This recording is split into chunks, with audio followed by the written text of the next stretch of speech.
Islamabad high court में इस्लामाबाद के जो बल्दियाती हुकूमत है, बल्दियाती इंतखाबात हैं, उसके हवाले से जो हमारा मुकदमा था उसकी समाअत हुई और जस्टिस मोहसिन अख्तर कियानी साहब की अदालत में इलेक्शन कमीशन ऑफ पाकिस्तान ने एक रिपोर्ट जमा कराई है, जिसमें उन्होंने अदालत को ये यकीन दहानी कराई है कि इस्लामाबाद में 29 सितंबर 2024 यानी आज से 2.5 महीने के बाद इंशाअल्लाह इंतखाबात बल्दियाती होंगे और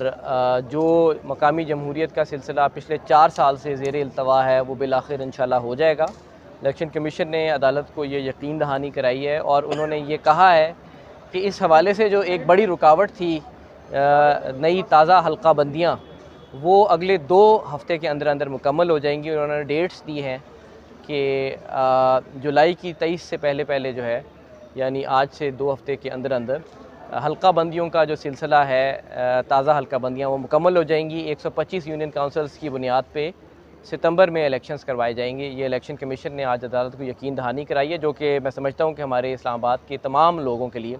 ख़ास तौर पे नौजवान, पढ़े लिखे और उन लोगों के लिए जो जमहूरियत का हरावल दस्ता है, उनके लिए ये एक ख़ुशी की ख़बर है। और इंशाअल्लाह हम देखेंगे कि ये तमाम जो रुकावटें हैं इस मकामी जमहूरियत के रास्ते में, इनको एक एक करके हटाया जाएगा और वो मंज़िल जिसका वादा हमसे आइन करता है, जिसमें हर मोहल्ले में, हर यूनियन काउंसिल में एक जमहूरी निज़ाम होगा, वो आएगा।